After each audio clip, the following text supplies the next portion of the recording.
آج جس مقصد کے لیے خاص طور پہ ہم یہاں پہ اکٹھے ہوئے ہیں اور جس طرح یہ سانحہ پشاور جو پیش آیا ہے، میں سمجھتا ہوں کہ پاکستان کی تاریخ میں اس سے بڑی قتل و غارت مسیحوں میں میری تو سوچ سے باہر ہے۔ اور میں جب تاریخ اٹھا کے دیکھتا ہوں تو پچھلے چند صدیوں میں بھی مجھے اس قسم کی قتل و غارت نظر نہیں آتی۔ اور جن لوگوں نے بھی یہ کیا ہے، میں سمجھتا ہوں کہ یہ ایک سلسلہ ہے جو کافی دیر سے پاکستان میں چلا آ رہا ہے۔ جس طرح کہ آپ نے دیکھا ہے کہ یہ کوئی پہلا واقعہ نہیں ہے۔ اس سے پہلے آپ نے گوجرا میں دیکھا کہ وہاں پہ جس طرح زندہ لوگوں کو جلا دیا گیا، پھر بامنی والا قصور میں، شانتی نگر میں، سانگلا ہل میں، جوزف کالونی میں، گلوریا کالونی میں، اتنے واقعات ہو چکے ہیں اور یہ تسلسل سے یہ سلسلہ جاری ہے کہ میں سمجھتا ہوں اس کا بند ہونا اور اس پہ اب نوٹس لینا ضروری ہے۔ اور خاص طور پہ پاکستان کی حکومت اور عالمی طاقتیں اور آرگنائزیشنز کو میں سمجھتا ہوں کہ ان کو اس میں اپنا پورا رول ادا کرنا چاہیے، تاکہ ہم غریب اور انوسنٹ مسیحی جن کا کوئی مسلک کی جنگ نہیں ہے، کوئی سیکٹیرین وائلنس نہیں ہے، ہمارا تعلق کسی طرح سے بھی بنتا نہیں ہے اس قتل و غارت کے ساتھ، کیونکہ ہم تو ایک بڑی پیس لونگ کمیونٹی ہیں۔ اور آپ نے دیکھا ہے کہ جس طرح ہماری مسیحی قوم نے پاکستان کی خدمت کی ہے، پاکستان کے لوگوں کی خدمت کی ہے، لیکن افسوس کی بات ہے کہ ان کا نام و نشان ہمارے سلیبس میں نہیں ہے، نصاب میں نہیں ہے۔ اور میں سمجھتا ہوں کہ اسی وجہ سے آج یہ ایک جو سوچ، ایک مائنڈ سیٹ جو مسیحیوں کے خلاف کام کر رہا ہے، اگر آپ ان کو صحیح طرح ایجوکیٹ کیا جاتا تو آج یہ شاید مقام ہم نہ دیکھتے، یہ سانحے ایسے شاید وقوع پذیر نہ ہوتے۔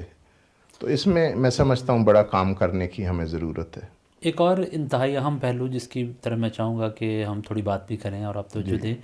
کہ پاکستان میں پچھلے کوئی 30-40 سال سے ایک یہ بھی المیہ ہے کہ اسلامائزیشن کا آغاز ہوا۔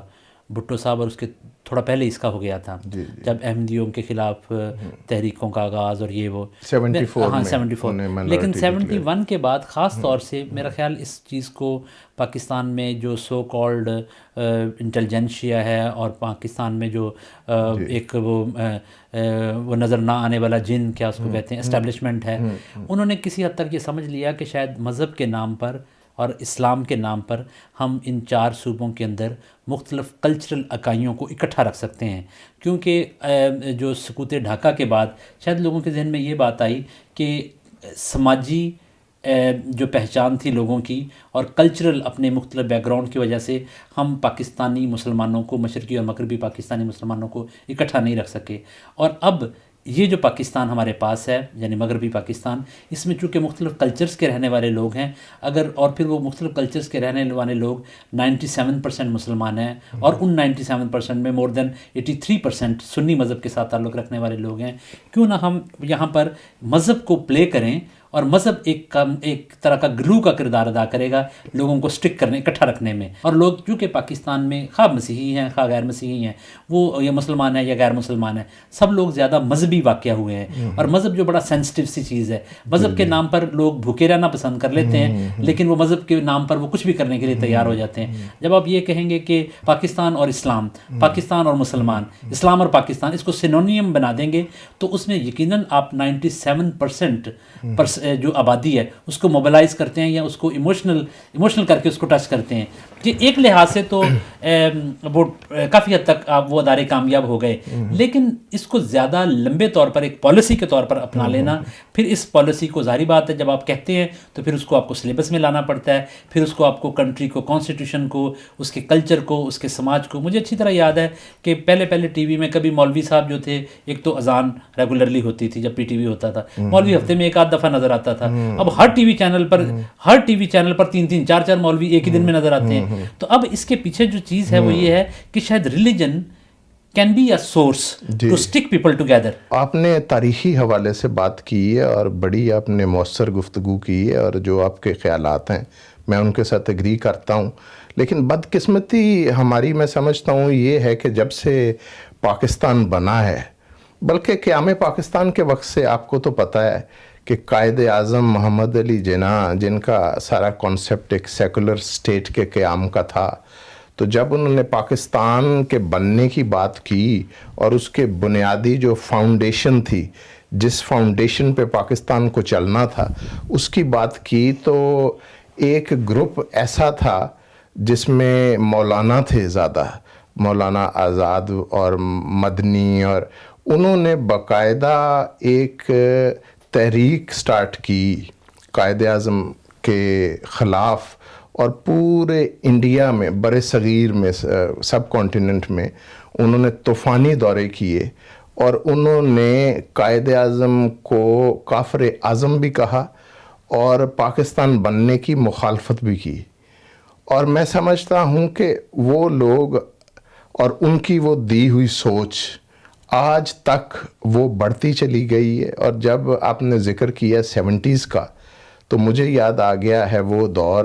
جب پیپلز پارٹی کی حکومت تھی اور زیڈ اے بھٹو اس کو he was the prime minister there in Pakistan. تو وہاں ان کے ساتھ بھی ہر حکومت کے ٹائم میں کچھ مولاناز رہے ہیں جو کہ گورنمنٹ کو انفلوئنس کرتے رہے ہیں. جو بھی گورنمنٹس رہی ہیں انہیں وہ انفلوئنس کرتے رہے ہیں، اور وہ آج بھی کرتے ہیں. اس ٹائم پہ بھٹو کے ساتھ مولانا کوثر نیازی کا آپ نے نام تو سنا ہے اچھی طرح. اس ٹائم انہوں نے ایک بڑی گستاخی پہ مبنی ایک کتاب لکھی جس کا نام آئینہ تثلیث تھا. تو اس میں انہوں نے سجیسٹ کیا، مولانا کوثر نیازی نے سجیسٹ کیا بھٹو کو، اس میں لکھا انہوں نے کہ اگر اس مسیحی قوم کو آپ نے بے دست و پا کرنا ہے تو ان کے institutions, educational institutions, college, school college, ان کو قبضے میں لے لیا جائے. تو تب ہی 72 میں وہ نیشنلائز کیے گئے، آپ کو پتہ ہے. اور پھر جس طرح اس کے خلاف تحریک چلی پنڈی میں، پھر نہتے مسیحوں کو گولیوں سے چھلنی کیا گیا. پھر میں اس ٹائم میں جب پنڈی گیا تو آپ حیران ہوں گے کہ ظلم کی انتہا، کہ بلٹ انجریز لوگوں کو اور ان کو ہاسپٹل بیڈز پہ زنجیروں سے جکڑا ہوا ہے. بتانے کا میرا مقصد یہ ہے کہ وہ جو ایجوکیشن پہ ایک ضرب لگائی اس ٹائم گورنمنٹ نے، اس کی وجہ سے تعلیم کے میدان میں مسیحی قوم کافی پیچھے رہ گئی. تو میں یہ سمجھتا ہوں کہ آج بھی وہی، مجھے وہ بھولتا نہیں ہے کہ جب یہ ڈرائیو اسلامائزیشن کی ڈرائیو کی آپ نے بات کی، تو وہ زور پکڑ گئی ایک آمر کی حکومت میں، ایک ڈکٹیٹر کی، ضیاء الحق کی حکومت میں. اور ضیاء الحق نے جو ڈرائیو اسلامائزیشن کی شروع کی، تو اس نے لیگل فریم ورک آرڈر تو مشرف کے ٹائم میں آیا، لیکن اس نے یہ کیا کہ یہ جو ہر چیز کو اسلامی بنا دیا، اور یہ مدرسے اور یہ طالبان اور یہ کلاشنکوف کلچر، یہ ڈرگ کلچر سارا اس زمانے میں آیا، اور اس نے مسیحوں کو بھی نقصان پہنچایا، پاکستان کو بھی نقصان پہنچایا، مسلمانوں کو بھی نقصان پہنچایا. اور اب دیکھتے ہیں کہ جس طرح وہ جب بلیسفیمی لا 295C کا اس نے وہ نکالا، 295C کی اگر آپ بیک گراؤنڈ میں چلے جائیں تو یہ قانون آج کا نہیں ہے، 1860 کا ہے، اور یہ انگریز کا بنایا ہوا چلا آ رہا تھا. لیکن اس میں میکسیمم پنشمنٹ جو تھی 2 سال قید تھی اور جرمانہ تھا. اس ٹائم ہم نے کبھی نہیں سنا، ہماری زندگی میں کبھی نہیں، آپ نے بھی نہیں سنا ہوگا کہ جی یہ کسی کے خلاف گستاخ رسول کا مقدمہ درج ہو گیا، کیونکہ قابل ضمانت دفعہ تھی، 2 سال اس میں قید تھی، بیلیبل offense تھی، قابل ضمانت تھی. تو جب اس نے بڑھا کے اس کی سزا موت کی اور عمر قید میں اس کو تبدیل کیا، تو تب سے یہ جھوٹے مقدمات تمام کے خلاف، خالی مسیحوں کے خلاف نہیں، مسیحوں سے زیادہ مسلمان بھائی اس کا شکار ہیں. اور آپ دیکھیں کہ پاکستانی مسیحی قوم اس وقت وہاں پہ خوف کی زندگی بسر کر رہی ہے. آپ کسی سے بات نہیں کر سکتے، آپ کسی سے کسی چیز کے لیے آرگیو نہیں کر سکتے، آپ اپنے رائٹ کے لیے، اپنے حق کے لیے لڑ نہیں سکتے. آپ کی جائیدادوں پر قبضے ہو رہے ہیں. اس میں بڑی حد تک مافیاز انوالوڈ ہیں، لیکن آپ ڈر کی وجہ سے آپ کی جو چرچز کی پراپرٹی بھی بیچی جا رہی ہے، آپ بات نہیں کر سکتے کسی کے ساتھ وہاں پر کہ آپ کو کوئی انوالو نہ کر دے۔ ان کیسز میں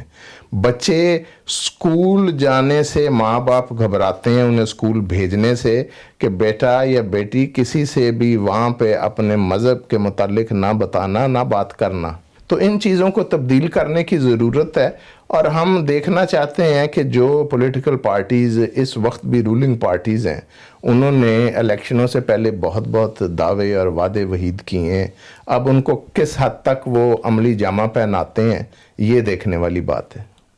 اچھا، آپ کیا سمجھتے ہیں کہ پاکستان کا حل ایک فلاحی اسلامی ریاست ہے، یا پاکستان کا حل ایک سیکولر اسٹیٹ ہے؟ کیا آپ کا خیال ہے کہ پاکستان اگر ایک اسلامی فلاحی ریاست بن جائے اس میں مینورٹیز زیادہ بہتر سیف گارڈ ہوں گی، یا وہ سیکولر ریاست بن جائے؟ اور زیادہ بننے کے چانسز کس چیز کے ہیں، یا کس ٹارگٹ کو زیادہ بہتر طریقے سے آسانی سے حاصل کیا جا سکتا ہے؟ میں سمجھتا ہوں رانا صاحب، اس میں یہ کہوں گا کہ یہ تو سب کچھ ایکسپیرینس ہم کر چکے ہیں۔ اب آپ نے دیکھا کہ جب تک پاکستان ایک جمہوریہ پاکستان تھا، ریپبلک آف پاکستان، تو تب تک نہ یہ سیکٹیرینزم آپ نے دیکھا، نہ وہاں لسانی جنگیں دیکھیں، نہ وہاں پہ آپ نے یہ ڈویژنز جو آج کل ہیں، مسلکوں میں ڈویژنز ہیں، حنفی، مالکی، شافی، حنبلی، دیوبندی، اور کتنے فرقے آپس میں ایک دوسرے کو گاجر مولی کی طرح کاٹ رہے ہیں، اور اس ایسے میں وہ مسیحوں کو بھی کہاں برداشت کرتے ہیں۔ تو میں سمجھتا ہوں کہ پاکستان کی بنیاد جو قائد اعظم کا نقطہ نظر تھا اس کی بیسس پر ہی رکھی جانی چاہیے، اور اس کو ایک ایسی ریاست ہونا چاہیے جس طرح ان کی سپیچ تھی 11 اگست کی جو انہوں نے کانسٹیٹیوئنٹ اسمبلی سے کی، اور آپ دیکھیں کہ اس میں انہوں نے ایک مائنورٹی کے ممبر کو پریزائڈ کروایا، چیئر کیا، جوگندر ناتھ منڈل کا، میرا مطلب ان سے ہے، اور پھر اس میں انہوں نے یہ ڈیسائیڈ کیا کہ the state has got nothing to do with the religion of the citizens، اور اب یہ وہاں پہ عالم بن چکا ہے کہ اسٹیٹ کا ہی سارا کام ریلیجن کے ساتھ بنا دیا گیا ہے۔ جب تک آپ اپنے کانسٹیٹیوشن کو فالو نہیں کریں گے، جب آپ کا کانسٹیٹیوشن اگر آپ کو ایکوالٹی سکھاتا ہے، اس میں سے یا تو آپ سیکشن وہ اس کا آرٹیکل نکال دیں 25 جس میں everybody is equal in the eyes of law, حالانکہ اب تو کانسٹیٹیوشن کو بھی میلگمیٹ وہ کر دیا گیا، پہلے قدغن کسی غیر مسلم کے پریزیڈنٹ بننے پہ تھا، اب وزیر اعظم کو بھی اس میں شامل کر لیا گیا ہے۔ یہ پروگریس ہوئی ہے، پوری قوم کو اس کو بالکل ایلیمینیٹ کر دیا گیا، اسے نظر انداز کر دیا گیا، اور اس کاؤنسل میں، اس کمیٹی میں کوئی مائنورٹیز ایک not even a single member to mention کہ اس کو ڈالا گیا ہو یا اس کی رائے لی گئی ہو۔ اور پھر انہوں نے ایک اور بات اس میں یہ کی کہ انہوں نے جب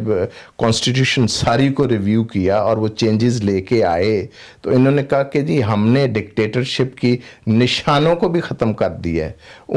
ان کی ساری جو کانسٹیٹیوشن کو انہوں نے پراگندہ کیا ہوا تھا وہ شکیں بیچ میں سے نکال دی ہیں، تو ان کو وہ شکیں تو نظر نہیں آئیں جو مسیحوں کو افیکٹ کرتی ہیں، ان کو وہ شک تو نظر نہیں آئی جہاں پہ انہوں نے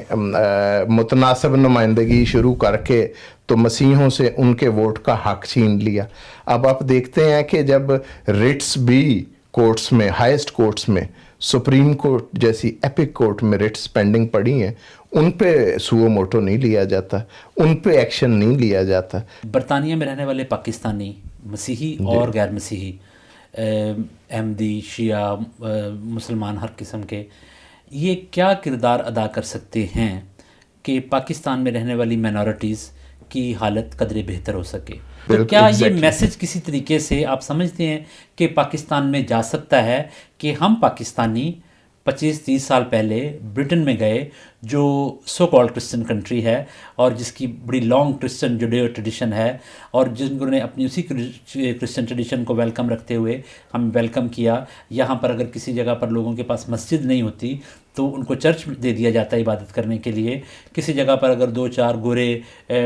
ریشسٹ کسی مسلمان کمیونٹی کو تنگ کرتے ہیں، اگر 10 لوگ تنگ کرتے ہیں تو 90 ان کی مخالفت کرتے ہیں. نہیں، کوئی بات نہیں، سب کو برابری کے حقوق ملنے چاہیے، ریلیجن کی بنیاد پر کسی کے ساتھ کوئی ڈسکرمنیشن نہیں ہونی ہے. چاہیے. تو کیا یہ میسج جو پاکستانی لوگوں کا بحیثیت پاکستانی، قطع نظر وہ مسلمان ہیں یا کرسچن ہیں، ان کا جو ایکسپیرینس، پازیٹیو ایکسپیرینس اس ملک میں ہے، وہ کس طریقے سے یہ بھیج سکتے ہیں واپس، اور کیا بھیجنا بھی چاہیے یا نہیں بھیجنا چاہیے؟ میں سمجھتا ہوں اس بات کو کہ جو ہمارے مسلمان بھائی یہاں پہ رہ رہے ہیں اور پیچھے ان کے رشتہ دار عزیز بھی ہیں، ان کے گھر بار بھی ہیں پاکستان میں. اب پہلی بات تو میں ان کا شکر گزار ہوں اس بات کے لیے کہ جب یہ واقعہ پیش آیا ہے تو کافی مسلم دوستوں نے مجھے ٹیلی فون کر کے تو میرے ساتھ ایک تو اظہار ہمدردی اور افسوس ظاہر انہوں نے کیا ہے، اور اس واقعے کی انہوں نے شدید مذمت بھی کی ہے، اور انہوں نے یہ بات کہی ہے کہ یہ واقعات کرنے والے اگر اپنے آپ کو مسلمان کہتے ہیں تو پھر ہم ان کو مسلمان ماننے کے لیے تیار نہیں ہیں، کیونکہ ان کا مذہب بھی، اسلام بھی امن اور شانتی سکھاتا ہے انہیں، اور وہ چاہتے ہیں کہ سب کے ساتھ مل جل کے رہنا. لیکن اس کو جس طرح آپ آگے کہہ رہے تھے کہ پریکٹیکلی عملی طور پر شو کرنے کی ضرورت ہے، تو میں سمجھتا ہوں کہ اگر یہاں کے مسیحی اور مسلمان اکٹھے مل کے پاکستان گورنمنٹ کو انفلوئنس کرنا چاہیں تو وہ بالکل کر سکتے ہیں، کیونکہ یہاں سے جو ہم فورن ایکسچینج سارے بھیجتے ہیں، ریمیٹنسز وہاں پہ جاتی ہیں، پاکستان گورنمنٹ اس سے چلتی ہے اور اس سے بڑی سپورٹ ہے پاکستان کی اکانومی کو. تو اگر ان کو یہ میسج دیا جائے کہ جناب ہم یہ چاہتے ہیں کہ اس قسم کا سلوک مائنورٹیز کے ساتھ آپ وہاں پہ نہ کریں، تو غالباً ہماری تو بات وہ سنیں یا نہ سنیں، لیکن اپنے بھائیوں کی بات تو وہ سنیں گے. تو یہ میرا کہنے کا مقصد یہ ہے کہ ہمیں یہاں پہ مل جل کے کام کرنے کی اور میسج کو بھیجنے کی بڑی ضرورت ہے، اور اپنا اپنا انفلوئنس جس تک حد تک بھی ہو اس کو استعمال کرنے کی ضرورت ہے. پاکستانی نژاد برطانوی تعداد میں تقریباً 1.5 ملین ہیں، تقریباً 15 لاکھ لوگ جو ہیں بالکل پاکستانی نژاد، اور گورنمنٹ کے جو پاکستان کا جو سینسس ہے کم و بیش اتنی ہی آبادی کرسچنس کی پاکستان میں ہے جو گورنمنٹ میں کے جو کاغذات ہیں. تو اگر 1.5 ملین پاکستانی نژاد لوگ برطانیہ میں رہتے ہیں تو جتنا انفلوئنس مائنورٹیز ووٹ کا انفلوئنس پاکستان کے اندر رکھتے ہیں تو اتنا ہی پاکستانی لوگ جو ہیں وہ یہاں پہ رکھتے ہیں. تو اگر ان لوگوں کو مل کر اس چیز کے اوپر ہم سب لوگ سمجھیں اس چیز کی اہمیت کو کہ مائنورٹی رائٹس کتنے زیادہ ضروری ہیں، تو میرے خیال پاکستان کی مائنورٹیز اور پاکستانی جو برطانیہ میں مائنورٹی ہیں، پاکستانی جو برطانیہ میں مائنورٹی ہیں اور نان مسلم جو پاکستان میں مائنورٹی ہیں، تو یہ دونوں مائنورٹیز مل کر مائنورٹیز کے مسائل کو کافی حل کر سکتی ہیں. بالکل، بہت زیادہ کر سکتی ہیں. پھر آپ نے دیکھا ہے کہ یہاں پہ لوگ جو رہتے ہیں ان کی سوچیں تبدیل ہو چکی ہیں. آپ دیکھتے ہیں کہ یہاں لوگ اپنے مائنورٹیز کو جب وہ اپنے رائٹس جو مسلمانوں کو انگلینڈ میں دیے گئے ہیں، یو کے میں دیے گئے ہیں، اس کا جب وہ ذکر کرتے ہیں تو وہ یہ بات بھی کہتے ہیں کہ یہاں پہ ایک کرسچن کنٹری میں رہتے ہوئے جب ہم ایکول رائٹس انجوائے کرتے ہیں، جب ہمارے ساتھ ڈسکریمنیشن کوئی نہیں ہے، آج ہمارے جس طرح آپ نے کہا ہاؤس آف لارڈز میں بیٹھے ہوئے ہیں، پارلیمنٹ میں بیٹھے ہوئے ہیں، ایم پیز ہیں، منسٹرز ہیں، تو وائی ناٹ کرسچنز ان پاکستان. اور میرا خیال ہے کہ پاکستانی لوگ خواہ وہ مسیحی ہیں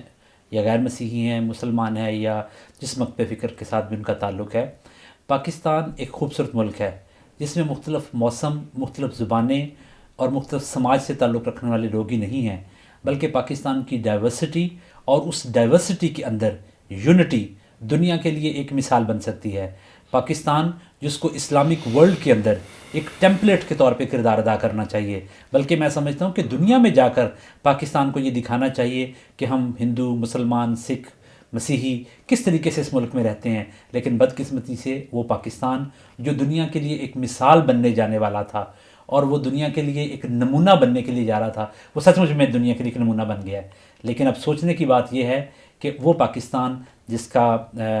قمر صاحب ہماری طرف توجہ دلا رہے تھے کہ قائد کا کیا خواب تھا، اور ہمارے ابتدائی جو لیڈران تھے انہوں نے کس بنیاد پر، کس وجہ سے پاکستان کو بنایا، پاکستان کو قائم رکھا، اور خاص طور سے مینورٹیز، مسیحی، ہندو، احمدی، سب نے مل کر اس پاکستان کو صرف بنایا نہیں بلکہ اس کو سنوارا اور سنبھالا ہے۔ اور آج پاکستان میں کمزور اپنے آپ کو انتہائی ناتوان اور مظلوم سمجھتا ہے، اور طاقتور جو ہے وہ اپنی طاقت کے اندر ہی ختم ہوتا چلا جا رہا ہے۔ یہ پاکستان کے مستقبل کے لیے بھی خطرہ ہے۔ بحیثیت پاکستانی ہم سب لوگوں کو سوچنا چاہیے کہ ہم اپنے ملک کے لیے دنیا کے جس جس حصے میں بھی رہتے ہیں بہتر سوچیں، اچھا سوچیں، اچھے خواب دیکھیں، تاکہ یہ ملک ہمیشہ ہمیشہ کے لیے قائم رہے۔ اور اس کو ہمیشہ ہمیشہ کے لیے قائم صرف باتوں یا نعروں یا ترانے گانے سے نہیں ہم رکھ سکتے، اور صرف فوجیں بنانے اور ایٹم بم بنانے سے نہیں رکھ سکتے۔ فوجیں، ایٹم بم بہت ضروری ہوتی ہیں شاید سرحدوں کی حفاظت کرنے کے لیے، لیکن عوام کی حفاظت کرنے کے لیے عوام کو سہولیات، محبت اور عوام کے اندر پیار محبت، یہی قوموں کا خزانہ ہوتے ہیں، اور یہی قوموں کو مستقبل میں مضبوط اور توانا بناتے ہیں۔